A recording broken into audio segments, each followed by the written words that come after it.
il 4 ottobre io sono Giobbe Covatta, il commosso viaggiatore, e sono qui in Sud Sudan per conto dell'AMREF. Voi direte, ma come mai ridacchi? Perché stiamo facendo un camera car Marcello in bicicletta mentre Franco lo tira. Vabbè, adesso questo era un dettaglio irrilevante. Oggi è stata una giornata, siamo stati alla scuola, no? E devo dire che le scuole in Sud Sudan, insomma, sono quelle che, insomma, come spesso accade in tutta l'Africa, però i dati qui sono particolarmente allarmanti. Su 7 milioni di persone ci sono 400 ragazze diplomate, no laureate, 400 diplomate in tutto.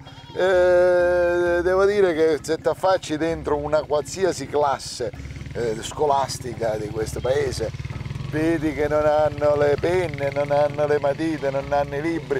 Voi direte, porca miseria, non tengono neanche i banchi, non tengono proprio niente, è una cosa, solo la campanella. Però devo dire che se la prendono con allegria, perché comunque è gente vivace. Dopodiché siamo stati in ospedale e là le cose, se è possibile, sono ancora più drammatiche, nel senso che gli ospedali del terzo mondo sono una tragedia greco-romana, al di là della struttura che è assolutamente devastata e fatisce, non c'è l'acqua, ti devi portare da casa tutto, le lenzuola, le medicine, ti devi portare da mangiare, le mamme, le mogli stanno là che fanno da mangiare ognuna per il suo caro, diciamo.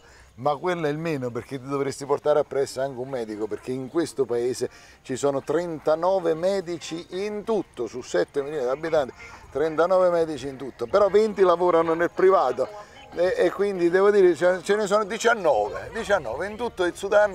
Medici, per quanto riguarda gli ospedali, sono 19, per cui se andate in ospedale vi dovete portare tutto, compreso il medico. Beh, vabbè, insomma, oggi quello che abbiamo fatto oggi più o meno ve l'ho raccontato, ci vediamo domani. Giobbe Covatta, il commosso viaggiatore dal Sud Sudan per conto di AMREF. Siamo entrati a casa di certa gente, non era previsto, ma sa, Marcello sta facendo il camera car, che può fare?